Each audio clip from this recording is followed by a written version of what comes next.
Hi, this is Steffi, and this is Manga Tip of the Day.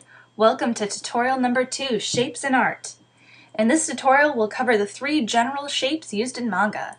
And these 3 shapes are circles, rectangles, and irregular shapes. And wow, there are 3 printable exercises to go along with this video tutorial. If you want more exercises, check out the video's description for the link.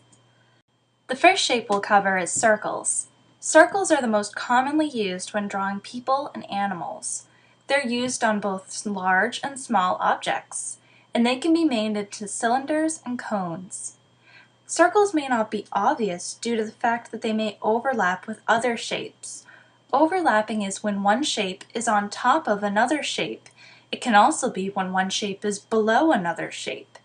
The picture on the left shows some examples of overlapping circles. As you can see, some circles are on top of other circles, whereas some circles are below other circles. The second most common shape in manga are rectangles. Rectangles are usually found in man-made objects and architecture.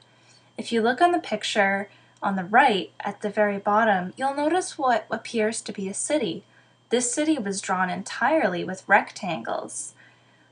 Rectangles can vary in height and length, so you can get real variety in your drawings even if you only use rectangles. They can vary from being skinny and thin to wide and big. They can even be perfect squares. Rectangles can be made into triangles even, or even boxes and cubes. If you use a ruler to draw a rectangle, it really makes it look more professional. The third and final most common shape in manga are what are referred to as irregular shapes. They don't really have any distinct shape or form, and they usually are the edges of an object. And what I mean by that is you can't define them by saying they're a circle, they're a triangle, they're a rectangle. Usually you look at them and you say, well, they're kind of like a blob, or you can't really figure out the shape, they just look curvy, or they may change in shape randomly like a fabric or a cloud or hair.